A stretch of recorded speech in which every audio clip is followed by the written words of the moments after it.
Hello everyone, welcome to my YouTube channel. तो आज हम रेस्पिरेटरी मेडिसिन का दूसरा टॉपिक स्टार्ट कर रहे हैं, जिसका नाम है ऑब्स्ट्रक्टिव लंग डिजीजेस। तो ऑब्स्ट्रक्टिव लंग डिजीजेस में क्या होता है कि हमारे पास लंग्स में एयर ट्रैप हो जाती है किसी भी ऑब्स्ट्रक्शन की वजह से। मतलब कि हमने एयर इनहेल कर ली, लेकिन अब हम उसको एक्सहेल नहीं कर सकते, लंग्स में एयर ट्रैप हो जाती है ऑब्स्ट्रक्टिव लंग डिजीजेस में। तो हमारे पास ऑब्स्ट्रक्टिव लंग डिजीज में सबसे पहले है अस्थमा। तो अस्थमा क्या है, हमारे पास इंट्रोडक्शन पढ़ते हैं इसका। It is chronic inflammatory reversible disorder with airway hyper reactivity and variable air flow obstruction. तो अस्थमा क्या हमारे पास, ये हमारे पास एक क्रोनिक इन्फ्लेमेटरी रिवर्सिबल डिसऑर्डर है। मतलब ये बहुत महीनों से चल रहा होता है, बहुत सालों से चल रहा होता है। अस्थमा क्रोनिक कंडीशन है ये, और ये हमारे पास एक इन्फ्लामेटरी कंडीशन है। इसमें इन्फ्लामेशन होती है एयरवेज की। मतलब कि हमारे पास ये रिवर्सिबल डिसऑर्डर है। इसमें हम पेशेंट को अगर दवाइयाँ वगैरह दें, ट्रीटमेंट करें, तो वो सही हो जाता है, रिवर्स हो सकता है ये। इसमें क्या होता है कि एयरवे की हाइपर रिएक्टिविटी हो जाती है। मतलब जो एयरवे है वो बहुत ज़्यादा सेंसिटिव हो जाता है टू सम एलर्जेंस। मतलब जैसे ही वो एलर्जेंस उस पेशेंट के एयरवे में जाएंगे, जैसे ही वो उन एलर्जेंस को इनहेल करेगा, तो उसके एयरवेज में क्या हो जाएगा, हाइपर रिएक्टिविटी हो जाएगी, और फिर उसको अस्थमा का अटैक आ जाएगा। बहुत ज़्यादा सेंसिटिव हो जाते हैं उसके एयरवेज। नॉर्मल बंदों के इतने एयरवेज सेंसिटिव नहीं होते, लेकिन अस्थमा वाले पेशेंट के एयरवेज बहुत ज़्यादा सेंसिटिव हो जाते हैं। और इसमें हमारे पास वेरिएबल एयर फ्लो ऑब्स्ट्रक्शन हो जाती है। मतलब कि एयर बाहर नहीं जा सकती, लंग से एयर फ्लो की ऑब्स्ट्रक्शन हो जाती है। Airway hyperreactivity is the tendency for airways to narrow excessively in response to triggers that have little to no effect in normal individuals। तो एयरवे हाइपररिएक्टिविटी क्या है कि हमारे पास जब भी कोई ट्रिगर आएगा, तो उसके रिस्पॉन्स में क्या होगा कि एयरवेज जो हैं वो नैरो हो जाएंगे, बहुत ज़्यादा नैरो हो जाएंगे एक्सेसिवली। लेकिन नॉर्मल इंडिविजुअल्स में ऐसा कुछ भी नहीं होता, उन ट्रिगर्स से उनमें तो कोई इफेक्ट नहीं आता। क्लिनिकल फीचर्स क्या है हमारे पास अस्थमा के? Classical triad of wheezing, breathlessness and cough and chest tightness. तो इसमें हमें एक ट्रायड मिलता है, मतलब 3 चीज़ें साथ में हमें मिलती हैं। वीजिंग मिलती है, ब्रेथलेसनेस मिलती है, कफ मिलती है। वीजिंग मतलब कि सीटी जैसी आवाज़ आती है जब वो पेशेंट सांस लेता है, मतलब इनहेलेशन और एक्सहेलेशन के दौरान। ब्रेथलेसनेस मतलब कि उसको सांस लेने में बहुत मुश्किल होती है, और कफ भी होती है, और चेस्ट टाइटनेस भी उस पेशेंट को होती है। Episodes have diurnal pattern symptoms and lung function are worse in early morning। मतलब कि डायर्नल पैटर्न होता है एपिसोड्स का, कि मतलब एक टाइमिंग होती है, उस टाइम में एपिसोड्स ज़्यादा वर्स होते हैं। मतलब कि सिम्टम्स और लंग फंक्शन वर्स हो जाते हैं अर्ली मॉर्निंग में। सुबह सुबह उठ के उसके सिम्टम्स बहुत ज़्यादा वर्स हो जाते हैं। Wheezing during inspiration and expiration most common finding on examination। Wheezing होती है पेशेंट को इंस्पायरेशन और एक्सपायरेशन के दौरान, ये मोस्ट कॉमन फाइंडिंग है। एग्जामिनेशन जब हम करते हैं ना, लंग्स को स्कल्टेट करते हैं, तो हमें ये मोस्ट कॉमन फाइंडिंग मिलती है अस्थमा में। एक्सरसर्बेशंस आर एसोसिएटेड विथ। एक्सरसर्बेशंस मतलब कि हमारे पास जब अस्थमा बहुत ज़्यादा सीवियर हो जाए, तो फिर उसमें हमारे पास क्या सिम्टम्स आते हैं? टेकिपनिया, टेकिकार्डिया होता है। मतलब कि वो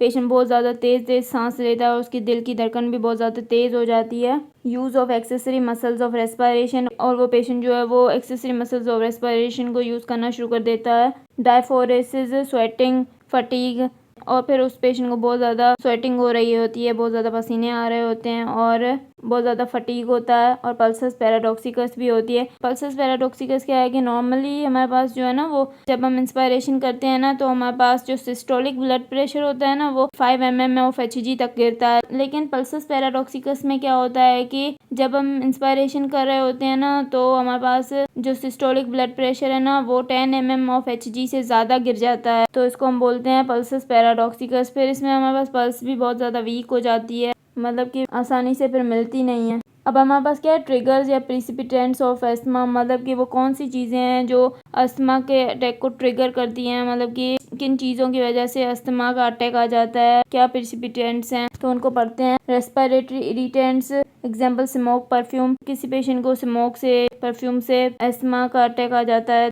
मतलब कि ये उसके एयरवेज को जाके इरिटेट कर देते हैं। फिर वो वहाँ पे क्या हो जाती है, इन्फ्लामेशन हो जाती है एयरवेज की, नैरोइंग हो जाती है, और फिर पेशेंट को सही से सांस नहीं आता।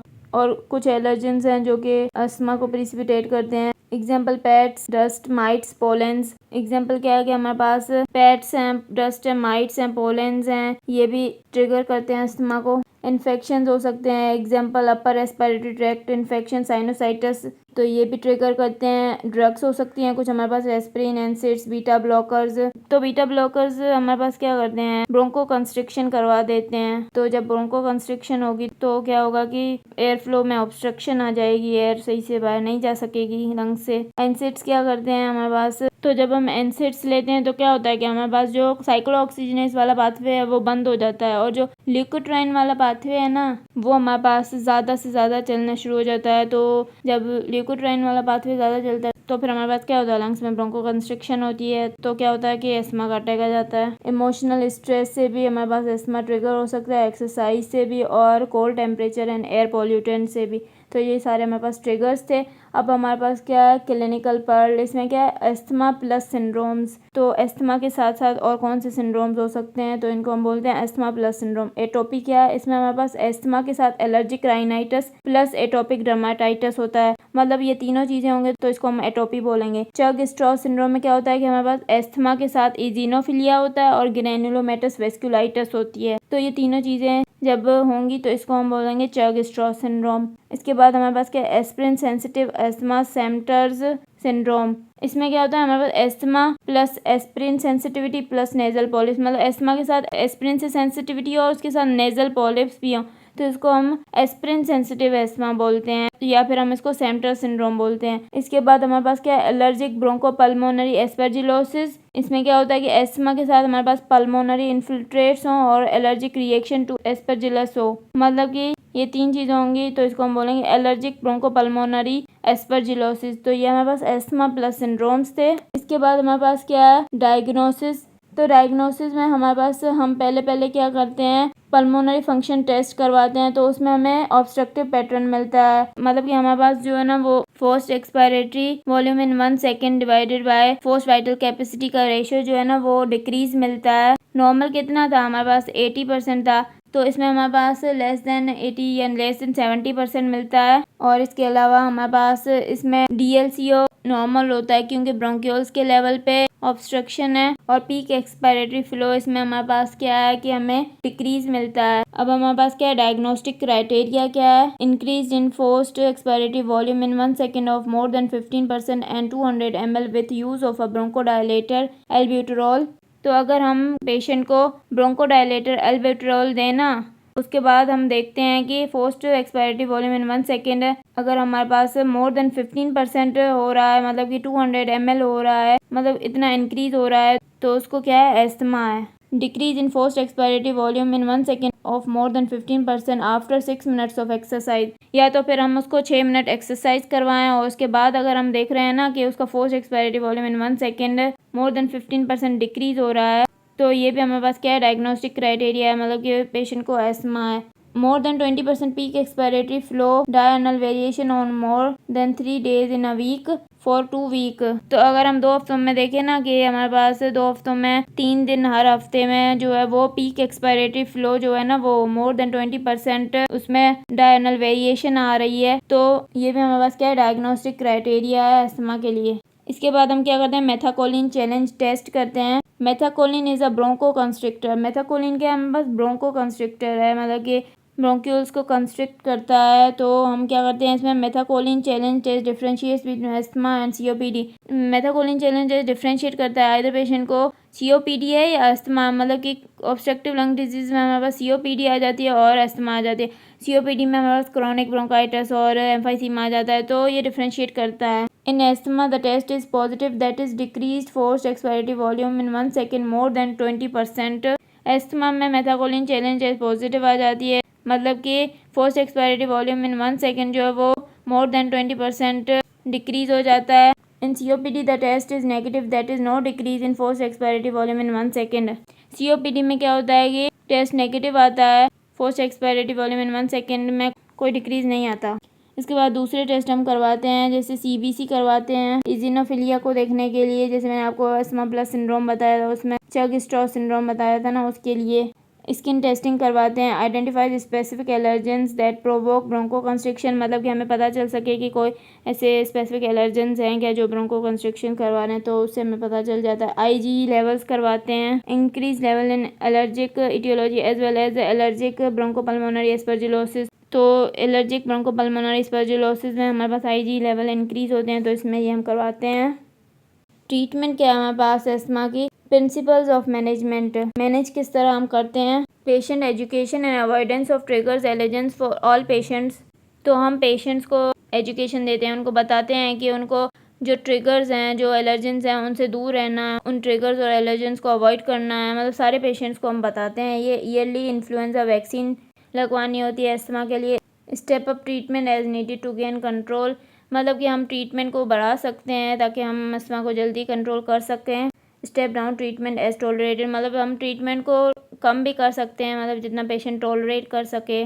गोल of therapy is to achieve complete control, that is हमारे जो अस्थमा की थेरापी होती है उसका गोल क्या होता है कि कंप्लीट कंट्रोल आ जाए। मतलब कि daily symptoms less than 2 times per week, मतलब कि जो सिम्टम्स आ रहे हैं ना अस्थमा के डेली, वो सिर्फ हफ्ते में 2 बार ही आए। नो नॉक्टर्नल सिम्टम्स, मतलब रात के टाइम कोई सिम्टम्स ना आए। नो लिमिटेशन ऑफ एक्टिविटी, मतलब कि पेशेंट को अस्थमा की वजह से अपने रूटीन काम करने में कोई परेशानी ना हो, मतलब कि उसकी एक्टिविटी लिमिट ना हो। Reliever medications less than 2 times per week, reliever medications जो हम देते हैं ना अस्थमा के पेशेंट्स को, वो हम 2 दफ़ा दें हफ्ते में। Normal PEF and FEV1, normal हो जाए पीक एक्सपायरेटरी फ्लो और force expiratory volume in 1 second. तो ये हमारे पास थेरापी का गोल होता है। अब हमारे पास क्या है, क्लिनिकल पर्ल रिलीवर मेडिकेशंस, तो रिलीवर मेडिकेशंस हमारे पास वो मेडिकेशंस होती हैं जो हम पेशेंट को देते हैं सिम्टमेटिक रिलीफ के लिए, मतलब कि जल्दी से उसको रिलीफ आ जाए, मतलब कि उसके सिम्टम्स जो हैं वो ख़त्म हो जाएं सारे। These medications are used as per need for quick symptomatic relief, मतलब कि ये हम मेडिकेशंस कब देते हैं, क्विक सिम्टोमेटिक रिलीफ के लिए, मतलब कि जल्दी उसके सिम्टम्स ख़त्म हो जाएं, उसको आराम मिल जाए सिम्टम्स से। Short acting inhaled beta agonist albuterol देते हैं हम, मतलब कि उसको हम short acting inhaled beta agonist में अल्ब्यूटरॉल देते हैं, और शॉर्ट एक्टिंग इनहेल्ड एंटीकोलिनर्जिक में एप्राट्रोपियम देते हैं। बीटा एगोनिस्ट क्या करवाते हैं हमारे पास, बीटा एगोनिस्ट ब्रोंकोडायलेशन करवाते हैं, और एंटीकोलिनर्जिक हमारे पास क्या करते हैं, ये भी हमारे पास ब्रोंकोडायलेशन करवाते हैं। तो जब हम ये दोनों देंगे तो क्या होगा कि पेशेंट के सिम्टम्स रिलीफ हो जाएंगे। अब हमारे पास स्टेप्स हैं अस्थमा की ट्रीटमेंट में। स्टेप 1 क्या है कि माइल्ड इंटरमिटेंट अस्थमा है, तो इसमें हम क्या देंगे, inhaled short acting beta agonist साबा, ट्रीटमेंट ऑफ चॉइस साबा इज इक्वल टू अल्बेट्रोल ट्रेब्यूटलिन। तो इसमें हम क्या देंगे, स्टेप 1 में inhaled short acting beta agonist साबा देंगे, ये हमारे पास ट्रीटमेंट ऑफ चॉइस है। इस स्टेप में साबा में हमारे पास क्या आ जाते हैं, अल्ब्यूटरॉल हम दे सकते हैं, ट्रेब्यूटलिन दे सकते हैं। It is indicated in those with mild intermittent asthma, that is मतलब किन पेशेंट्स को हम दे सकते हैं, उनको दे सकते हैं जिनमें सिम्टम्स लेस देन 1 वीक आते हों 3 महीनों में, मतलब कि 3 महीनों में उनके जो सिम्टम्स हैं ना हफ्ते में 1 दफ़ा से भी कम आते हों। Less than 2 nocturnal symptoms per month, और 1 महीने में नॉक्टर्नल सिम्टम्स भी 2 दफ़ा से कम आते हों, तो उनको हम ये देंगे। स्टेप 2 में क्या है, रेगुलर प्रिवेंटिव थेरापी। इसमें हमारे पास क्या है, अब हमें रेगुलर प्रिवेंटिव थेरापी करनी होती है। इसमें हम क्या देते हैं, SABA as needed plus any one of the following. SABA तो देते ही देते हैं, शॉर्ट एक्टिंग बीटा एगोनिस्ट देते ही देते हैं, लेकिन साथ में हम एक ऐड करते हैं इन तीनों में से, 1 2 3, ये 3 है ना, इन तीनों में से। तो inhaled low dose corticosteroid ICS preferred choice ICS beclomethasone at 200 to 800 microgram per day, मतलब कि हम साबा के साथ इनहेल्ड लो डोज कॉर्टिकोस्टेरॉइड्स दे सकते हैं, और इसका प्रीफर्ड डोज क्या होता है हमारे पास, बेक्लोमेथासोन का 200 to 800 microgram per day. Leukotriene receptor antagonist LTA दे सकते हैं, जिसमें हमारे पास मोंटेन्यूकास्ट और ज़ेफ्रिलुकास्ट आ जाते हैं, या तो हम इसमें मास्ट सेल स्टेबलाइजर भी दे सकते हैं, जिसमें हमारे पास क्रोमोलिन सोडियम और नेडोक्रोमिल आ जाते हैं, तो ये हम इसमें दे सकते हैं, मतलब कि साबा के साथ इन तीनों में से एक दे सकते हैं हम। इंडिकेशंस क्या हैं कि हम ये देंगे पेशेंट को, exacerbation of asthma in the last 2 years, अगर पेशेंट का जो एस्थमा वो बहुत ज़्यादा एक्सरबेट हो गया लास्ट 2 ईयर्स में तो देंगे। Use of inhaled beta agonist more than 3 times per week, अगर कोई एस्थमा का पेशेंट है वो इनहेल्ड बीटा एगोनिस्ट का यूज़ 1 वीक में 3 टाइम से ज़्यादा कर रहा है तब उसको हम ये देंगे। और symptoms more than 3 times per week, और अगर पेशेंट के सिम्टम्स जो है ना एक वीक में 3 बार से ज़्यादा आ रहे हैं तो उसको हम देंगे awaken by asthma 1 night per week, और पेशेंट जो है ना वो वीक में अस्थमा की वजह से एक दफ़ा रात को उठ रहा है तो उसमें हम देंगे। स्टेप 3 में क्या है कि एड ऑन थेरापी है। इसमें हम क्या करेंगे, SABA as needed plus any one of the following. हर स्टेप में साबा देंगे लेकिन उसके साथ फिर हम ऐड करते जाते हैं। इसमें हम क्या करेंगे, लो dose ICS plus long acting beta agonist लाबा प्रीफर्ड चॉइस।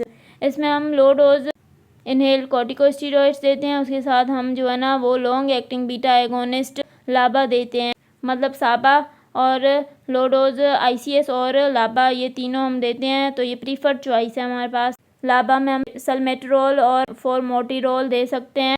इसके अलावा हम लो dose ICS plus long acting anticholinergics LAA, जिसमें हमारे पास टायोट्रोपियम आ जाता है। मतलब कि हम एड ऑन करते जा रहे हैं ड्रग्स को। जैसे साबा के साथ हम ये 2 चीज़ें दे सकते हैं। पहले हम क्या कर रहे थे, साबा के साथ एक चीज़ दे रहे थे, एक ड्रग दे रहे थे, 3 ड्रग्स में से एक कोई भी चूज़ कर रहे थे सेकेंड स्टेप में। अब हम साबा के साथ ये 2 ड्रग्स चूज़ कर रहे हैं, तो अब चॉइस है हमारे पास, हम इनमें से कोई भी दे सकते हैं। या तो हम क्या कर सकते हैं, साबा के साथ ICS का डोज इंक्रीज़ कर सकते हैं, या तो हम साबा के साथ लो dose ICS plus leukotriene antagonist LTA दे सकते हैं। LTA में हमारे पास मोटिल्यूकास्ट आ जाती है।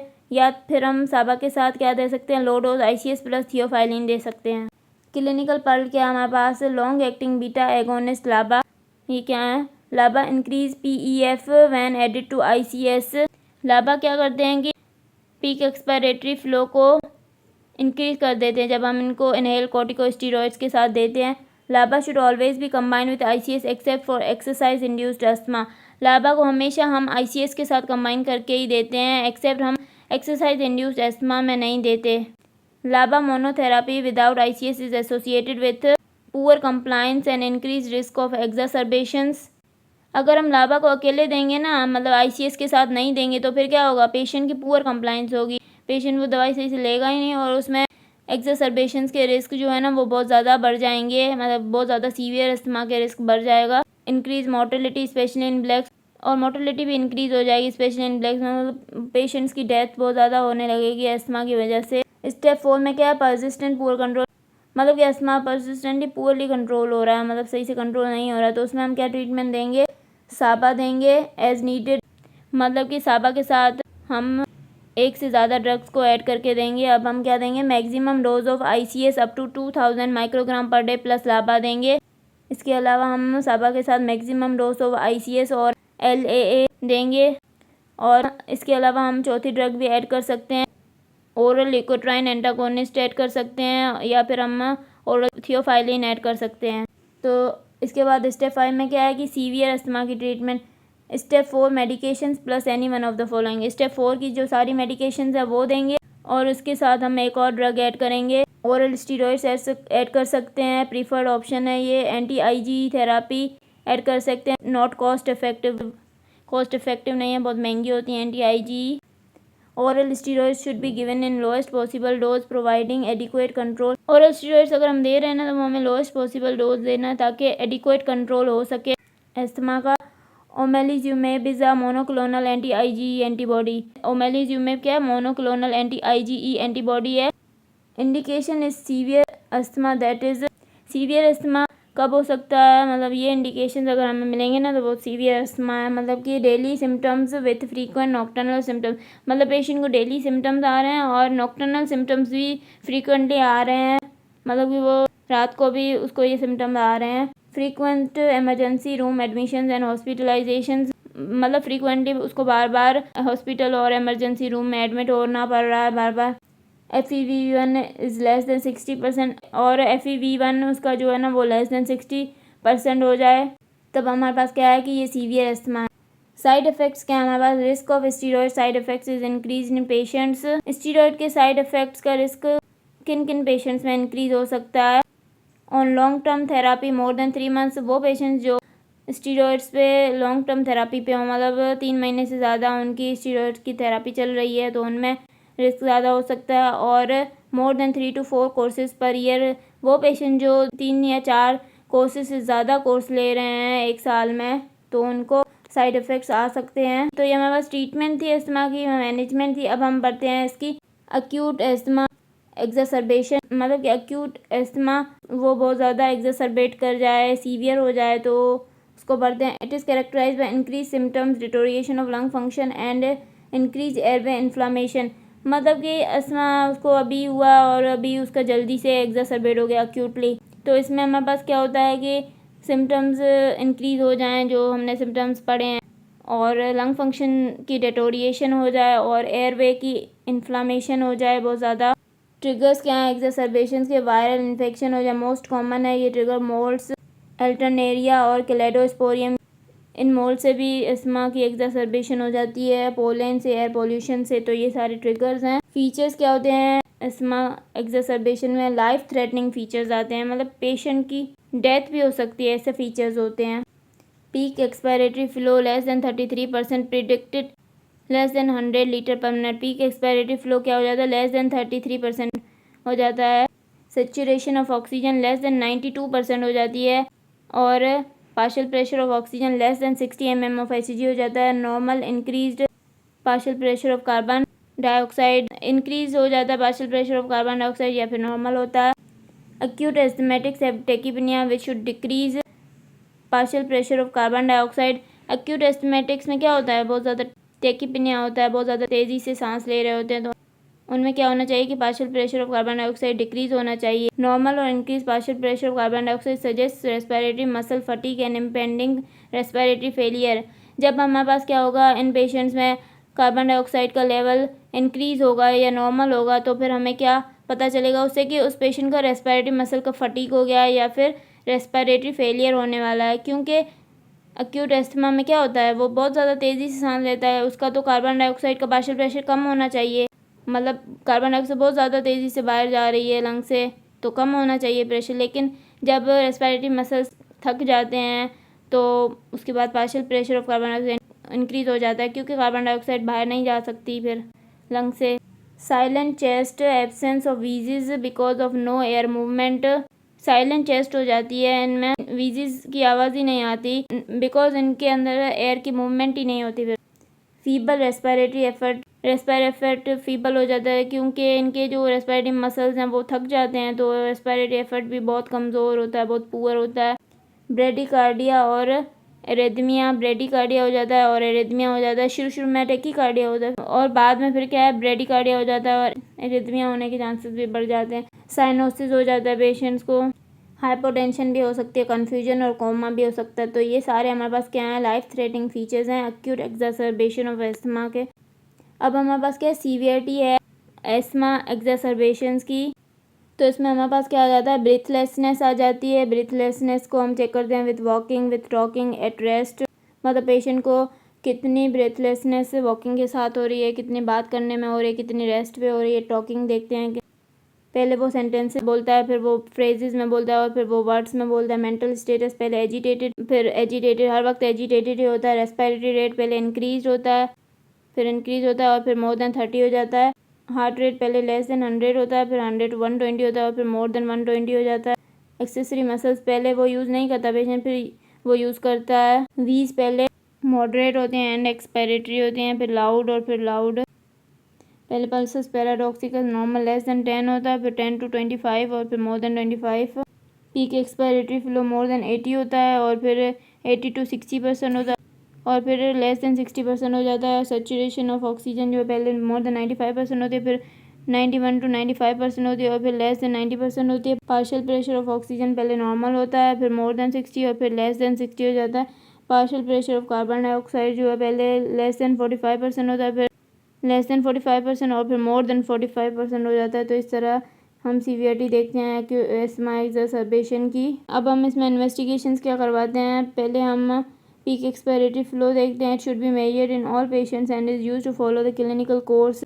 पीक एक्सपायरेटरी फ्लो हम सारे पेशेंट्स में मेजर करते हैं, और ये हम क्यों मेजर करते हैं, ताकि हम क्लिनिकल कोर्स को फॉलो करें इसको देखकर।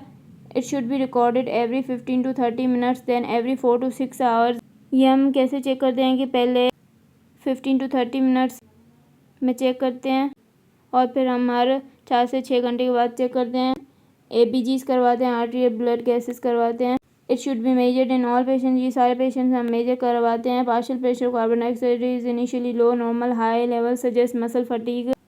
Partial pressure of carbon dioxide initially low होता है लेकिन बाद में नॉर्मल या हाई होता है, तो फिर ये सजेस्ट करता है कि मसल फटीग हो रहे हैं। मैनेजमेंट इसमें हम क्या करते हैं, oxygen high concentration and humidifies to keep saturation of oxygen more than 92%।